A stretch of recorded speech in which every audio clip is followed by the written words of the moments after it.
여러분, 우리 인생에는 두 가지 길밖에 없어요. 어떤 길과 어떤 길이 있을까요? 하나는 구원의 길이고 또 하나는 심판의 길이죠. 저희 막내가 한 열이 38도, 39도 이렇게 날 때 한번 이렇게 물은 적이 있어요. 아빠, 열이 왜 나는 거야? 나는 왜 아픈 거야? 이렇게 묻는 거죠. 여러분, 열은 왜 날까요? 왜 우리의 인생에 아픔이란 것이 있을까요? 이걸 의학적으로 말하면 그건 몸에 나쁜 바이러스가 침투했기 때문이라고 말할 수 있을 겁니다. 근데 신앙을 가진 우리는 이렇게 말할 수도 있죠. 그건 다 뭐 때문이라고요? 죄 때문이라는 거죠. 죄 때문에 우리의 건강에 결핍이 찾아온 것이고, 우리의 죄의 문제 때문에 결국 우리 인생에 아픔이 발생할 수밖에 없더라는 거죠. 그래서 어제도 제가 말씀을 드렸지만, 우리가 로마서를 접할 때 반드시 전제되는 두 가지가 있다고 말씀을 드렸어요. 하나는 하나님을 아는 지식, 그리고 인간을 아는 지식이 있는데 이 두 가지가 서로 상관없다, 연결됐다? 연결이 되어 있다고 말씀을 드렸죠. 하나님을 알면 알수록 죄인된 나의 비참함이 더 커질 수밖에 없고, 그런 나의 비참함을 알면 알수록 결국에는 구원자이신 하나님을 찾아갈 수밖에 없는 것, 그게 바로 우리가 살아가는 하나님과 인간을 아는 지식의 연결점이라는 거예요. 근데 문제는 뭐냐면 이 전제에서 나만 쏙 빠져 있는 거예요. 무슨 말이냐면, 하나님의 선택을 받은 백성이니까, 내가 하나님 앞에서 선택받고 사랑받는 백성이니까 내 인생에는 그 어떤 비참함도 어떤 죄의 영향력도 없다, 난 여기서 자유롭다, 이렇게 생각하는 경우들이 있더라는 거죠.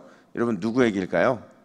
지금 여러분 얘기하는 게 아니라 유대인들 얘기하고 있는 겁니다. 앞선 1장에서 이방인들이 얼마나 큰 죄인인지, 그들이 얼마나 큰 죄 가운데 살아가고 결국에는 얼마나 큰 심판을 받게 된 것인지를 말했던 바울이 이제 2장에 들어서면서 화자를 바꿔요. 이방인뿐만 아니라 유대인 역시도 죄인이고 대단한 죄 가운데 살아가고 결국에는 하나님의 진노의 심판을 받게 될 것이다, 이걸 말하면서 그들을 막 흔들어 깨우는 거죠. 막 흔들어 깨우면서 특별히 오늘 이 두 가지 표현에 우리가 주목을 해야 되는데, 첫 번째로 하나님은 진리대로 판단하시는 분이다라는 사실이에요. 우리 2절 말씀을 같이 한번 읽어볼까요? 2절입니다. 시작. 이런 일을 행하는 자에게 하나님의 심판이 진리대로 되는 줄 우리가 아노라. 아멘. 하나님의 심판이 어떻게 된대요? 진리대로.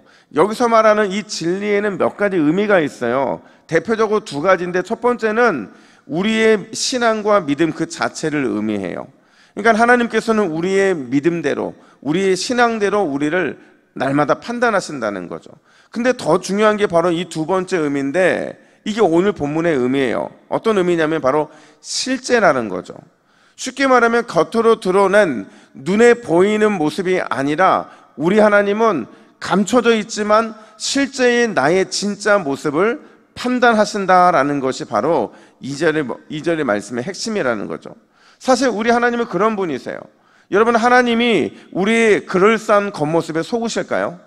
하나님이 우리의 드러난 모습들, 우리의 외모라든지 우리의 지위라든지 우리의 권력과 명예라든지 이런 것들에 하나님이 속으시냐 하는 거죠. 절대 속지 않으시죠. 그래서 하나님께서 다윗을 이렇게 왕으로 기름 부음 받게 하실 때 뭐라고 사무엘을 통해 말씀하셨느냐? 사무엘상 16장 7절, 우리가 너무도 잘 아는 말씀인데 우리 같이 읽습니다. 시작. 여호와께서 사무엘에게 이르시되 그의 용모와 키를 보지 말라. 내가 보는 것은 사람과 같지 아니하니 사람은 외모를 보거니와 나 여호와는 뭘 보신대요? 중심을 보신다. 그럴싸한 우리의 겉모습이 아니라 우리 하나님은 우리 속사람의 실제에 감춰져 있지만 반드시 증명되고 드러나는 그 실제의 진짜 본 모습을 판단하신다는 거죠. 이게 바로 오늘 11절에도 나오는 말씀과 같은 말씀이라는 거예요. 사실 유대인들은요, 이방인들처럼 드러내놓고 죄인이 아니었어요. 우리가 잘 아는 것처럼 이방인들은요, 확실한 우상 숭배자였거든요. 그들은 대놓고 동성애를 즐기고 대놓고 성적인 죄를 범하는, 누가 보더라도 죄인이었어요. 근데 유대인들은 그런 사람들이 아니었거든요. 그러다 보니까 스스로 뭐라고 판단하냐면 우리는 이방인과 다르다는 거예요. 우리는 본질적으로 너희들과는 다른 사람이야, 이런 자만에 빠질 수밖에 없더라는 거죠. 근데 문제는 이런 자만심에 대해서 바울이 뭐라고 오늘 본문에서 강하게 지적하느냐, 우리 12절 말씀도 같이 읽습니다. 12절입니다. 시작. 무릇 율법 없이 범죄한 자는 또한 율법 없이 망하고, 무릇 율법이 있고 범죄한 자는 율법으로 말미암아 심판을 받으리라. 무슨 말이냐면, 이방인이나 유대인이나 본질적으로 보면, 그 속 사람의 모습을 보면 50보 100보라는 거예요. 똑같다는 거죠. 죄인이라는 점에서는 큰 차이가 없으니 절대로 착각하지 말라, 이 얘기를 하고 있는 거예요. 여러분, 그렇다고 한다면 이걸 한번 우리의 삶에 적용해 보면, 우리가 예수님을 잘 믿기 위해서 늘 깨어 있어야 될 부분이 있어요. 그게 뭐냐면, 이 비판하는 걸 조심해야 된다는 거예요. 그러니까 나도 모르게 내가 누군가를 비판하고 있는 그 비판, 나도 모르게 무엇인가에 대해 비판하고 있는 비판, 그거 조심해야 된다는 거죠. 왜 그럴까요? 왜냐하면 비판을 하는 순간, 그 비판할 때 내가 누구의 자리에 올라와 있는 거예요? 하나님의 자리에 올라와 있는 거죠. 물론 비판할 수 있어요. 잘못에 대해 지적할 수 있죠. 근데 주님은 뭐라고 말씀하시냐면, 비판보다 기도가 우선이라는 거예요. 비판보다 사랑이 우선이라는 거죠. 충분히 기도했고 충분히 사랑으로 권면할 수 있으면, 그러면 그때 비판해도 된다. 우리 주님은 그렇게 말씀하시는 거예요. 왜냐하면 기도함으로, 사랑함으로 내가 판단하는 게 아니라 내 안에 계신 성령이 판단하신 것이 증명되었기 때문에 그렇다는 거예요. 그렇다고 한다면 사랑하는 여러분, 하나님이 오늘 여러분의 실제를 보신다는 사실을 절대로 잊지 마세요. 여러분께서 무엇인가를 판단하고 비난하는 것보다 하나님은 여러분들에게 더 간절한 기도를 원하시고 더 농도 짙은 사랑을 원하신다는 거죠. 오늘도 이 모습을 통해서 하나님 보시기에 더욱 선을 행하시기를 예수님의 이름으로 축복합니다. 뿐만 아니라 두 번째로, 하나님은 오늘 본문에서 행한 대로 판단하신다, 이렇게 말을 해요. 행한 대로 판단하신다. 우리 6절 말씀을 같이 한번 읽어볼까요? 6절입니다. 시작. 하나님께서 각 사람에게 그 행한 대로 보응하시되. 자, 여러분, 우리 믿는 사람들이요, 쉽게 빠지는 함정이 있어요.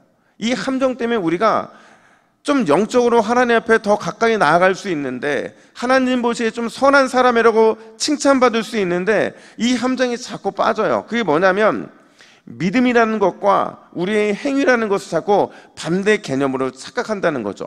물론 구원에 있어서는 우리가 믿음이 월등, 아니 믿음밖에는 없어요. 하나님의 은혜 가운데 믿음으로 구원받으니까. 근데 우리의 삶에서는 이 믿음과 삶이 절대로 극단으로 해석하면 안 된다는 거죠.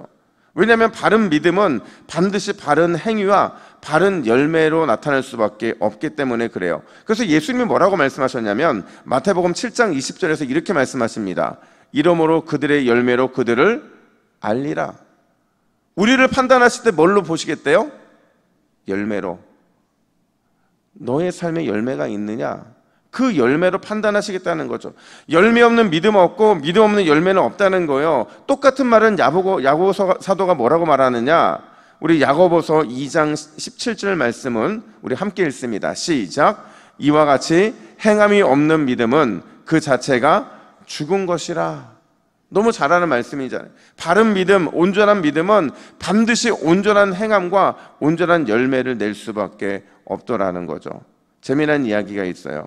어떤 한 순례자가 우리처럼 믿음과 행함의 문제를 가지고 고민에 빠진 거죠. 그래서 스승을 찾아가서 요청을 하죠. 스승님, 도대체 어떻게 믿음과 행함, 이걸 어떻게 우리가 같은 어떤 신앙적인 정의를 내릴 수 있는 겁니까? 이 둘은 어떤 관계가 있는 겁니까? 그러자 이 스승이 제자를 호숫가로 데리고 가요. 그러더니 이 배에 태워서 노를 젓게 하는데, 딱 보니까 이 노예 한쪽 노예는 믿음이라는 단어가 적혀 있고 다른 한쪽 노예는 행함이라는 단어가 적혀 있는 거죠. 그러면 스승이 한 개의 노를 열심히 저어보라는 거예요. 여러분, 열심히 저었더니 어떻게 돼요? 앞으로 나아갑니까? 제자리만 뺑뺑 돌잖아요. 이제는 두 개의 노를 저어보라고 말을 합니다. 두 개의 노를 함께 저으니까 믿음과 행함이 같이 물결을 가르고 앞으로 쭉쭉 나아가게 되더라는 거죠. 여러분, 우리의 믿음 있음, 우리의 예수 사랑함, 반드시 우리의 삶과 오늘을 살아가는 나의 말과 행동과 태도를 통해 증명된다는 사실을 기억하시기를 주님의 이름으로 축복합니다. 그렇게 증명하는 사람들을 위해서, 그런 사람들을 향해서 우리 주님이 뭐라고 칭찬하시느냐? 히브리서 11장 38절 보니까 믿음을 삶으로 증명한 사람들을 향해 이런 칭찬이 있다고 말을 해요. 우리 같이 읽습니다. 시작. 이런 사람은 세상이 감당하지 못하느니라. 아멘. 여러분, 세상이 감당하지 못하는 믿음은 남들보다 큰 믿음이 아니에요. 남들보다 대단한 믿음이 아니라 내가 믿음 있음을, 내가 예수 사랑함을 나의 삶으로 증명해내면 그 사람이 세상이 감당하지 못하는 사람들인 거죠. 오늘도 세상이 감당하지 못한다는 칭찬을 받을 만큼 여러분이 예수 믿음을, 또 예수님 사랑함을 삶으로 증명하시기를 주님의 이름으로 축복합니다. 우리 함께 화면을 보시고 기도의 제목을 같이 읽습니다. 시작. 주여, 오늘 나의 삶이 판단과 비난보다 기도와 사랑으로 먼저 반응하는 삶이 되게 하옵소서. 믿음 있는 행함을 통해 세상이 감당치 못할 사람이라는 칭찬받게 하옵소서. 아멘. 함께 기도하겠습니다. 하나님 아버지, 우리가 오늘을 살아도 주님의 칭찬받는 삶이 되기를 원합니다. 오늘 단 1초를 살아도 주님이 주목하는 그런 삶을 살아내기를 원합니다. 하나님, 늘 기도와 사랑이 먼저 삶에서 반응으로 나타나게 하여 주시고, 우리의 삶에서 진정 믿음이 있음이, 우리의 삶에서 진정 예수 사랑함이 삶을 통해 드러나는 귀하고 복된 오늘의 삶이 될 수 있도록 인도하여 주시옵소서. 그래야 오늘 주님 앞에 우리가 세상이 감당하지 못하는 믿음의 사람이라는 칭찬받는 우리 모두가 되게 하여 주시옵소서. 감사드리며 예수님의 이름으로 기도하옵나이다. 아멘.